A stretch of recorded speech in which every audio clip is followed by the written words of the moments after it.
أعوذ بالله من الشيطان الرجيم. بسم الله الرحمن الرحيم.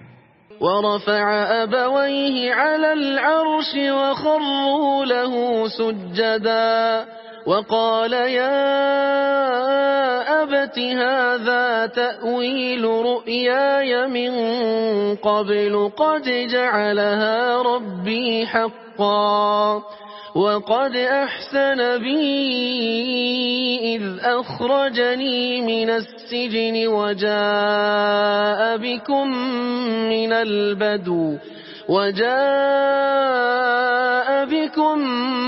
البدو من بعد أن نزغ الشيطان بيني وبين إخوتي إن ربي لطيف لما يشاء إنه هو العليم الحكيم رب قد آتيتني من الملك وعلمتني من تأويل الأحاديث فاطر السماوات والأرض أنت ولي في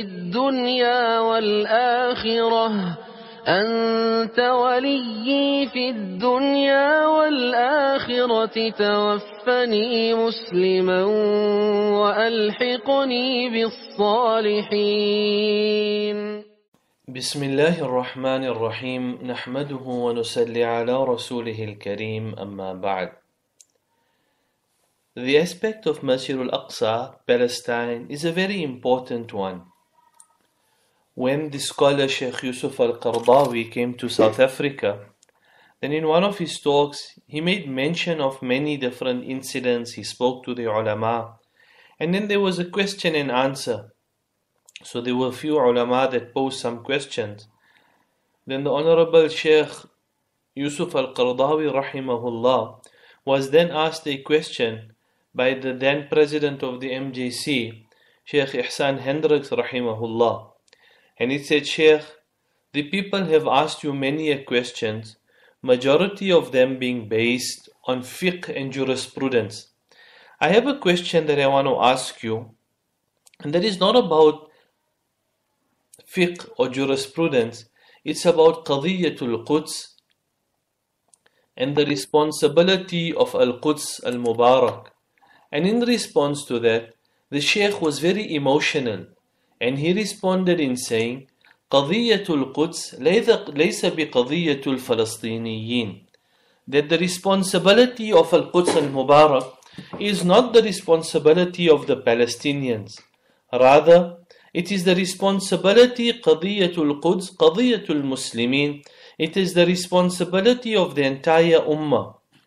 And we as an Ummah need to understand and realize that Palestine, Masjid Al-Aqsa, is the responsibility of us as an Ummah.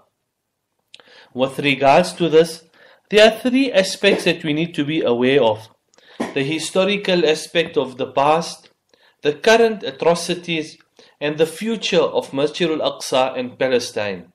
The past, because it will guide us to the honor, the status that was afforded to Masjid Al-Aqsa. And the Palestinian Information Network would do great amount of work in this particular week, where they will bring about an awareness of the past, the present, and the future regarding Masjid Al-Aqsa and Palestine. And if we understand this, we will realize how much has Allah subhanahu wa ta'ala blessed this area of Al-Quds Al-Mubarak and the areas surrounding it. Some of its historical significance and some of the virtue, it is the single virtue of the area, perhaps shared by no other place, that Allah had blessed Al-Quds Al-Mubarak and Masjid Al-Aqsa and the area of Palestine. The current atrocities will give us an awareness of what is currently transpiring. How as a Muslim, we need a jolt to shake us up, to ensure that we realize the importance of what is currently transpiring, the atrocities, the torment on the Muslims, the invasion of Masjid Al-Aqsa, and the responsibility we as an ummah show, and the future, for it will direct our vision in how to address the issue of Masjid Al-Aqsa.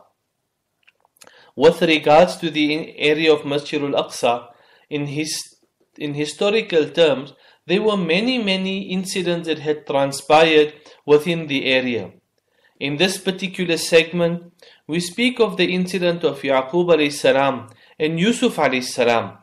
The incident begins with a dream where Rasulullah sallallahu alayhi wasallam described the people of the incident. Someone asked Nabi alayhi salam, who was the most noble of people? And he could have said himself, but the modesty and the humbleness of Rasulullah sallallahu alayhi wasallam, he had replied, it is none other than Yusuf alayhi salam. For Yusuf alayhi salam in Al-Karim, Ibn Al-Karim, Ibn Al-Karim, Ibn Al-Karim, that Yusuf alayhi salam, he was honorable. He was a son of someone who was honorable. Was a son of someone who was honorable, who's a son of someone who was extremely honorable. So it was Yusuf alayhi salam, the son of Yaqub alayhi salam, the son of Ishaq alayhi salam, the son of Ibrahim alayhi salam. That was the lineage. In the history of the entire human race, there will never be a lineage that is so strong that the blood of the Anbiya alayhimus salam runs into 4 generations, like the story of Yusuf alayhi salam. Allah subhanahu wa ta'ala described the story as the best of all stories. It had taken place in the best of all lands, the lands of Anbiya alayhimus salam, the lands of blessings and barakah. How many times in the Quran Kareem has Allah subhanahu wa ta'ala not mentioned الَّذِي بَارَكْنَا حَوْلَهُ, in which there is blessings in the entire region of Masjid Al-Aqsa. It is also known as the best of stories for many reasons. It contains a unique number of lessons and wisdom for us to maneuver our social life. It makes mention of the Anbiya alayhimus salam and the pious, along with kings, slaves, merchants, businessmen and women. It speaks about the love of a lady that she has for a man.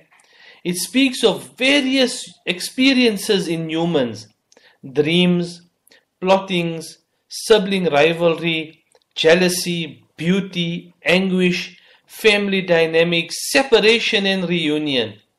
It is lesson for us in this world and in the next. It gives us a blueprint on parenting, that what should a parent do? How should a parent deal with children? How should a parent adapt their parenting strategy for different children that they have, with the different temperaments that they possess? The mention of Yusuf alayhi salam takes place in the area of Anbiya alayhimus salatu was salam. Also, this incident of Yusuf alayhi salam was revealed to Rasulullah sallallahu alayhi wasallam, so that the Nabi of Allah may find solace in the incident.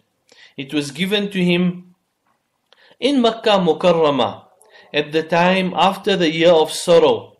Nabi alayhi salam lost his beloved wife Khadija radiyallahu anha, and he lost his uncle Abu Talib, 2 pillars that supported the Nabi of Allah sallallahu alayhi wasallam in the very difficult days of early Nubuwah. And when the 2 had passed away, the incident of Yusuf alayhi salam was sent so that the Nabi of Allah may gain solace from there. It also happened that the incident of Isra and Mi'raj had took place, and Yusuf alayhi salam and his incident stands central because it was the departure point for the Banu Israel, that they had left Masjid Al-Aqsa and they had left Palestine and that they had settled in Egypt. When Yusuf alayhi salam had moved from Canaan and Palestine and he had now come to Egypt, his brothers had moved with him, and from there the Banu Israel grew and Allah had blessed them. When Musa alayhi salam had returned back after after the atrocities of Fir'aun and him wanting to capture Musa alayhi salam, thereafter they had returned back to Masjid Al-Aqsa and Palestine. But the departure point was the incident of Yusuf alayhis salam. It is an incident and story that should give hope for the suffering of the ummah of Rasulullah sallallahu alayhi wasallam.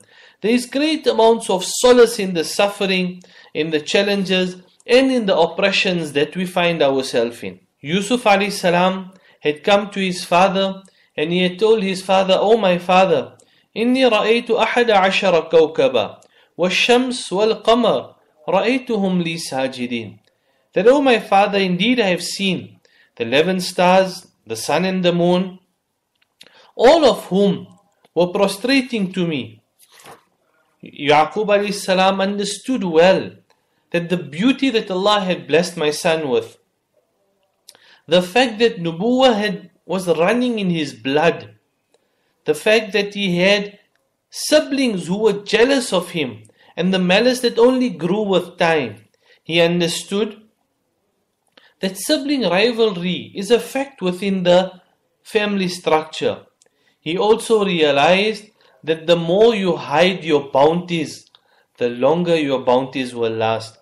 As they say in English, that the secret to happiness is to keep your happiness secret. The secret to happiness is to keep your happiness secret. So the brothers of Yusuf alayhis salam had plotted, and they had went for the jugular in the very first plotting, and they said, "Let's kill Yusuf." So the one brother said, "But he's our own brother, how do we kill him and justify it?" So they said, "Okay, if we don't kill him, what do we do with him?" They said, "Simple, let's put him in a well and let's drop him there. يَلْتَقِطْهُ بَعْضُ السَّيَّارَةِ." Some of the wayfarers that are passing there, they would take him, and the issue of him being close to our father will be resolved. Yet we have not taken the life of our brother, and as we know it, وَكُونُوا مِن بَعْدِهِ قَوْمًا صَالِحِينَ. Life will carry on normal, we would repent, and that would be the be end and the end all.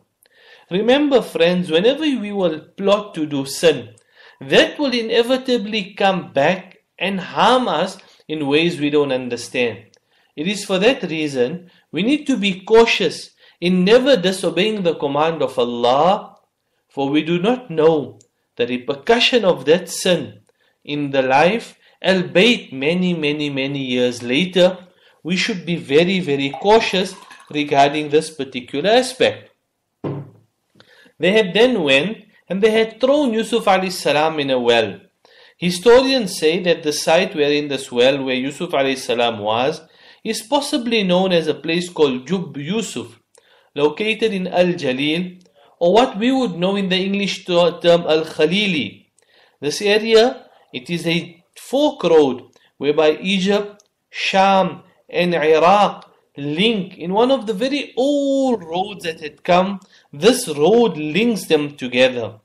At this time of difficulty, at this time of hardship, Allah had given Jibreel alayhi salam a message to pacify Yusuf alayhi salam. And perhaps it is for us to take a lesson, that we also be pacified, that the mercy of Allah is with us, although things don't seem so grand. But be rest assured, Allah's mercy is ever encompassing the ummah of Rasulullah sallallahu alayhi wasallam. The brothers then come and they present a shirt drenched in blood and saying, "This is the shirt of our brother Yusuf, and we've done nothing wrong, although you don't believe us." Is this not the slogan of the current oppressors? History teaches us that let not the one that is crying and complaining to you deceive you that they are oppressed. Perhaps the one that has the biggest crocodile tears are the greatest oppressors of the time. As much as they claim that they are being oppressed by the people of the land, it is the people of the land that ought to be crying tears of blood for the oppression that they've seen from 1947. And this lesson teaches us that let not the tears of the wrongdoings ever fool a person. Yusuf alayhi salam was picked up by some travelers. "Ya Bushra, hada ghulam, wa asarruhu bida'a." That they had looked at him and they were marveled at his beauty And they had hid him away and taken him to Egypt, where they had sold him to the biggest bidder that was there. And this moving of Yusuf alayhi salam to Egypt, as we have made mention, was the departure point, wherein the Banu Israel had moved from Palestine going towards Egypt. They had then come back to Palestine in the time of Musa alayhi salatu was salam. And like how the incident of Yusuf alayhi salam, it speaks of the best of stories, ahsan al-qasas. Similarly, the appearance of Yusuf alayhi salam is known to be the best of all appearances. Allah makes mention of it in the Quran Kareem, of how much of beauty Allah subhanahu wa ta'ala had blessed him when the ladies had seen Yusuf alayhi salam. Rasulullah sallallahu alayhi wasallam had also made mention of this. He said, فُتِحَ لَنَا, that it has been opened a door for me. فَإِذَا أَنَا بِيُوسُف, and I had seen Yusuf alayhi salam, and his beauty was such that he was given half of the beauty.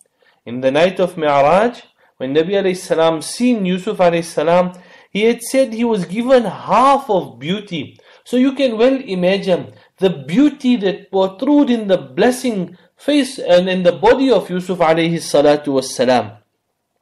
Overtaken by this beauty, the wife of the minister then had sought to seduce Yusuf alayhi salam.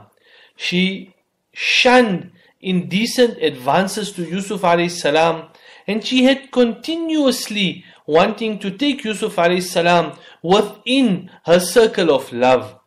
We learn an important lesson from here, that the use of this ummah, if you want to bring victory back into this ummah, if you want to bring a rise again in this ummah, the one category that is required from each one of us, the one quality that we need to instill within us is the quality of modesty.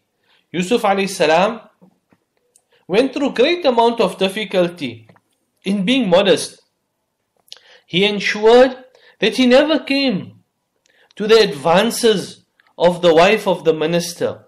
He was put in jail for this. He accepted it, but the moral high ground, the modesty that he had, the firmness and the resolve in not wanting to commit sin, that modesty is what the youth of this ummah need to bring in him. This modesty, the youth of the ummah require, that we need to ensure that this quality of modesty is brought back onto the ummah of Rasulullah sallallahu alayhi wasallam. This incident teaches us how important is it that when a person has the temptation of sin, at that time, perhaps it was a lady directly trying to seduce Yusuf alayhi salam. In our times, it might be different, but the same. It might not be a lady that is physically in front of us. It might be attraction on the phone. It might be something on the tablet. It might be a pop-up in something that you are doing. The temptation will always be there. The resistance is what is required. And if we are able to bring that resistance in, insha'Allah, Allah will give us ascendancy, like how Allah had blessed Yusuf alayhi salam with ascendancy from being into the jail to being the king of Egypt. Another incident that we learn from the life of Yusuf alayhi salam is when everyone started speaking about the minister's wife seducing a worker in her castle. She then want to make them understand that you are accusing me of something, but see the accusation level against me. What am I involved in? Where am I? She arranged a banquet, and she thereafter in that banquet, she had called the ladies of the area, she had called the press in our understanding, and then she said, "Oh Yusuf, come." And when he came and they looked, and they said, "Ya Allah, in hada illa malakun kareem." This is like an angel personified. This doesn't even have resemblance of a human. The beauty that oozes from Yusuf alayhi salam, we have never seen it anywhere else. Yusuf alayhi salam was, when he saw all of this, and then the minister said, "But if he doesn't do what I do, I'm going to put him in prison." He said, "Prison is better for me than what you are inviting." and unjustly he was imprisoned. And he was put there for many years in prison. Some scholars say more than 9 years was Yusuf alayhi salam in prison. And this gives us another important lesson, that not all prisoners are criminals. And it also tells us that how can a legal system be so disruptive in wanting to bring law that even people who are totally innocent, people who are totally upright, they are put in prison. And today we see it. How many Palestinians around the world are going through great amount of difficulty because unjustly they have been detained.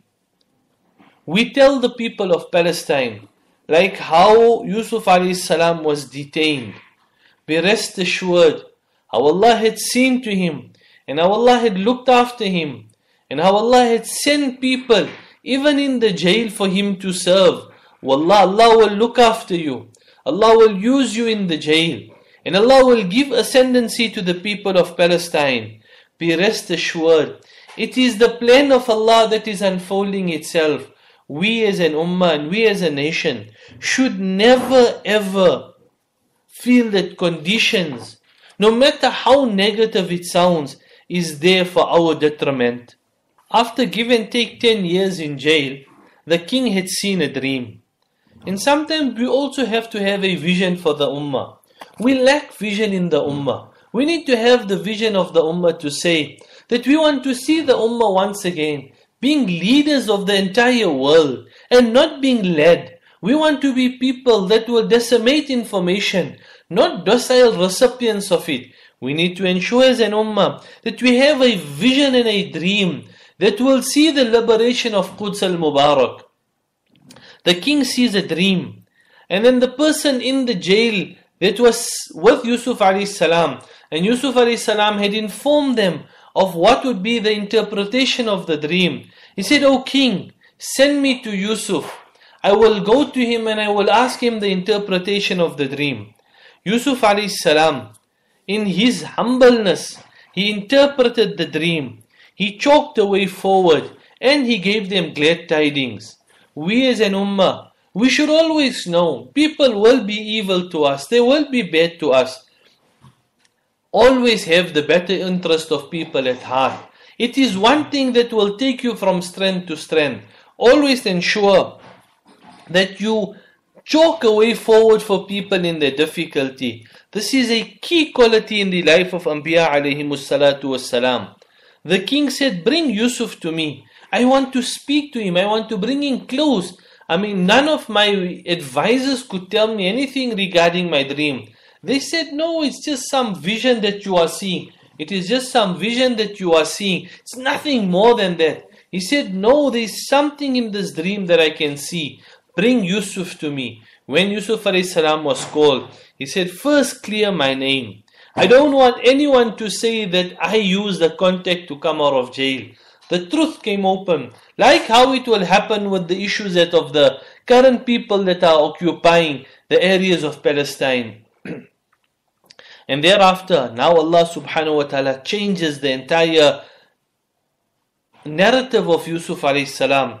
From the jail, he is now comes the treasurer of Egypt, and is in charge of the supplies, and is in charge of the treasury of Egypt. And in this role of minister of Egypt, he then comes and there's a drought in the land, and he then develops the silos.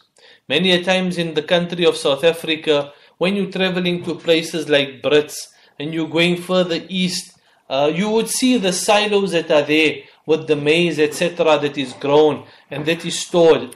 The first silo that was created none other than Yusuf alayhi salatu wassalam, who would store the grain and would be kept for a later time that it could be used when there was the drought that had come to the people of the land. Due to the drought that was there, people from around the area were coming, and thereafter the brothers of Yusuf alayhi salam come, and they want to purchase grain, and Yusuf alayhi salam sees them, and he realizes that these are my brothers. They have no idea who they are speaking to. For them, Yusuf could be anywhere, let alone be in charge of the treasury of Egypt. And thereafter, he starts engaging them. How many brothers are you? How many in your family, etc. And they say, no, we have another brother. And Yusuf said, well, if you have another brother, then bring him with when you come. And he then takes the money that they have given. He puts it back into the grain and he tells them to go home. It teaches us a lesson that immaterial how evil your siblings are to you, no matter what they do for you, a brother never eats of his own brother. A sister never eats of his own sister. Siblings always be there for one another. As difficult, as hard, as challenging as it may be, a sibling will always give to their own, because they share a common place that no one else besides them can share, and that is the womb of the mother. That particular house that grew them with love and affection, the mother that gave their own to ensure that the children may survive and come out of the womb, that home that they share, no one will be able to share it. Siblings do not take from one another, not in inheritance, not in business dealings, not in anything. We always are there for each other. And this is a lesson from the incident of Yusuf alayhi salatu wassalam. Yusuf alayhi salam was now in authority. And this is the promise of Allah subhanahu wa ta'ala. وَعَدَ اللَّهُ الَّذِينَ آمَنُوا مِنْكُمْ وَعَمِلُوا الصَّالِحَاتِ لَيَسْتَخْلِفَنَّهُمْ فِي الْأَرْضِ كَمَا اسْتَخْلَفَ الَّذِينَ مِنْ قَبْلِهِمْ. That those people who are true in their faith and who perpetrate righteousness in their actions, Allah will make them the successors of the land. In this, it is also the indication of the Sahaba Kiram radiallahu ta'ala an. But this rule of Allah, that if you are true in your Iman and you practice good deeds, Allah will make you rulers over the entire world. We need to remain on the straight and narrow. As difficult as it was, as challenging as it was, as difficult as it is, as challenging as it is, we need to stay focused on the task at hand, and Allah will bring changes within the ummah. Now the second time that comes, now they need grain again, but now it's desperation. So they bring Binyamin, and in that Allah subhanahu wa ta'ala plans that Binyamin should remain behind. A particular utensil of the king was placed in his portion of, in his allocation of wheat. And in that, they said, "O people, the king has lost his utensil. No one is allowed to go because the king's utensil is lost. Until it's not found, there is going to be a lockdown in the entire country." And they said, "But you know, we are not here to cause any disruption." The scholars say that the camels had muzzles on, so they do not eat from unjustly what is not theirs. That is how cautious they were. So at the time they threw their brother, they were not concerned. But now they were so cautious that the camels were not allowed to take which was not theirs. And when the utensil had come out from Binyamin, the brother of Yusuf alayhi salam, then the colors of the brother then started to show. Well, if he stole, his brother stole, what difference does it make? Not realizing they're talking to the brother they're accusing him of. And thereafter, Binyamin was now told to stay. And in this incident of Binyamin, Allah's plan was now coming and it was showing itself. The father was distraught by losing Yusuf alayhi salam. He was distraught by losing Binyamin. But he said, do not lose hope in the mercy of Allah. All conditions, all circumstances, no matter how it might look, always remember it is Allah's plan that will reign supreme. And then there is an incident that we need to be cognizant of. And that is the role of Yaqub alayhi salam in this. Yaqub alayhi salam knew that Yusuf alayhi salam was not killed, was not eaten by a wolf, because he knew the dream would need to see fruition. Until the dream was not going to be seen, complete, Allah was not going to take Yusuf alayhi salam. He knew he was lying. But as a father, he kept the children that lied to him close to him. As a father, he knew that the brothers were not the righteous brothers they were claiming. Yet he kept them extremely close to him. He could have chased them away. He could have shunned them away. He could have broken that whole family structure. Yet as a father, he kept them close. He ensured that they were seen to. He never spoke to them in a harsh way. Because of the patience of Yaqub alayhis salam, scholars say Allah had given him the ability to repent. As parents, the more your child is throwing a tantrum, the closer you have to keep your child to you. The more your child is showing and putting a performance, the more the child needs a hug. The more the child is wanting to be distant from you, the closer you should be to your child. There can be no child that is so distraught that plots the death of their brother. We have children, yes, they will fight. We have children, yes, they will have sibling rivalry. We have children, yes, they will have bad qualities. Bring them close to us. Do not let our children away from us. They need us. We need them. Allah has made it like that. Do not lose the family bond between children, for this will be a means of protection when we support one another at times of need.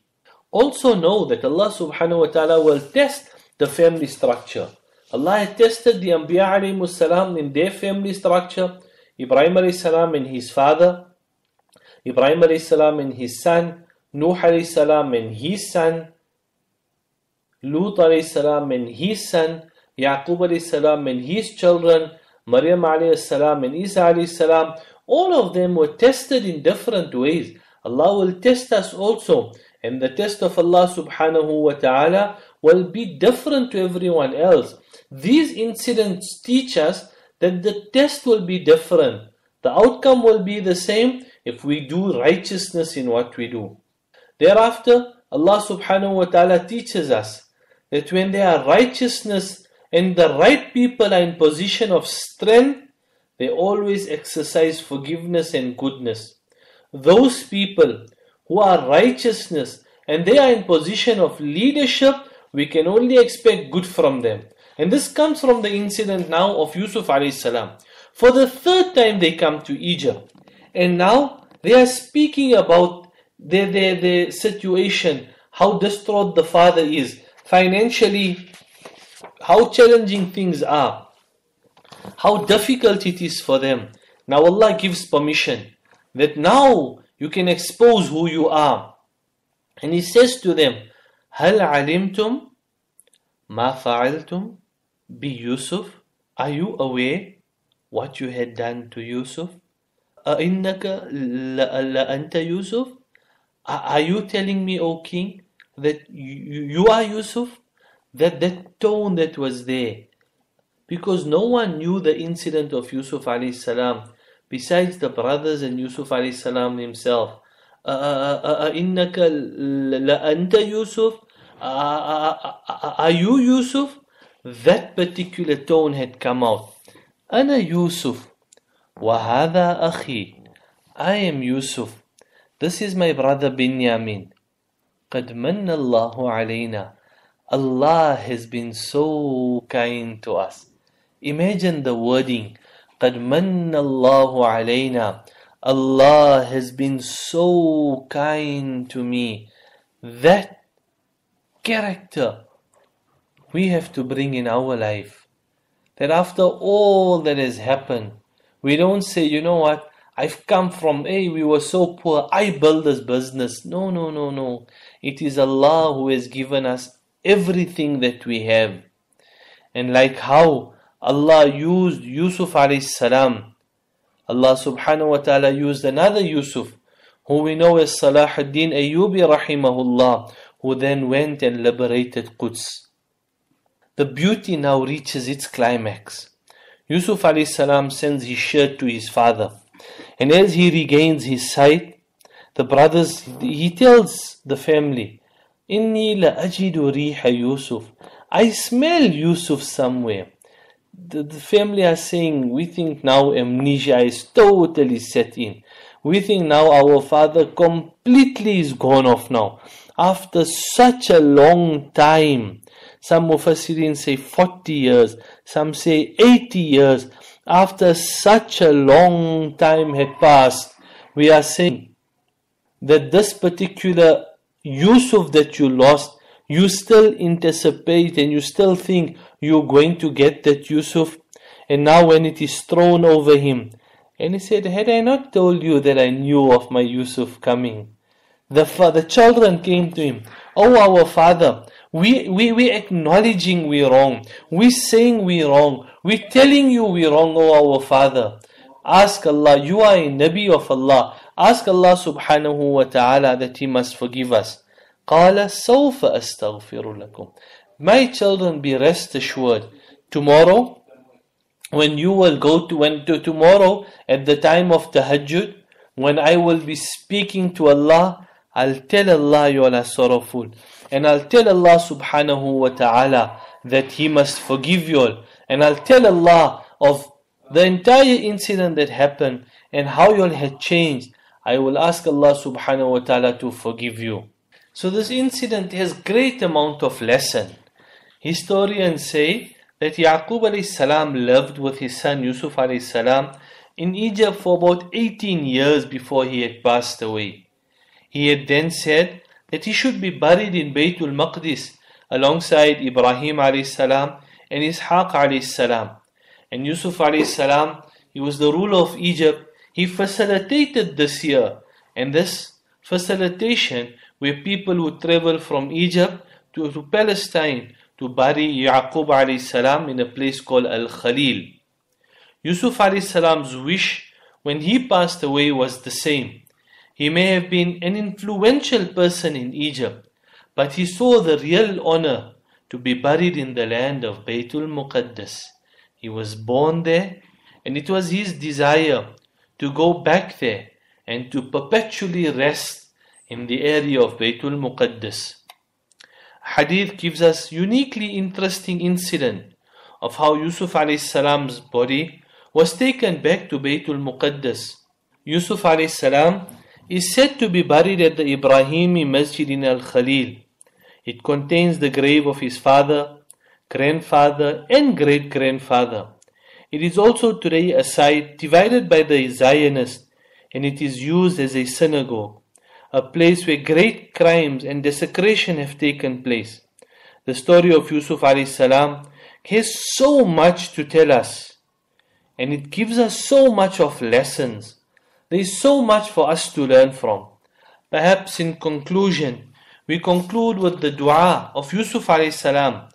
رَبِّ قَدْ آتَيْتَنِي مِنَ الْمُلْكِ وَعَلَّمْتَنِي مِنْ تَأْوِيلِ الْأَحَادِيثِ فَاطِرَ السَّمَاوَاتِ وَالْأَرْضِ أنت وليي في الدنيا والآخرة توفني مسلما وألحقني بالصالحين. O my Allah, you have been given me power to rule and the knowledge of interpreting events. O Creator of the heavens and earth, you are my guardian in this world and the hereafter. Make me die as a Muslim and make me join the righteous.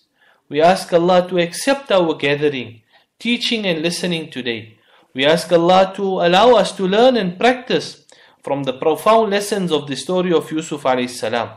We ask Allah to increase in us the love, the muhabbat, the affection and the connection to the land of Makkah Mukarramah, Medina Munawwara and Baytul Muqaddas. And we ask Allah, just as the dream of Yusuf alayhis salam come true, to allow us to experience the joy of performing Salah in Masjid Al-Aqsa, seeing it free and liberated, and end the injustice that is currently transpiring. وصلى الله وسلم وبارك على عبده ورسوله نبينا محمد وعلى آله وأصحابه أجمعين وآخر دعوانا أن الحمد لله رب العالمين.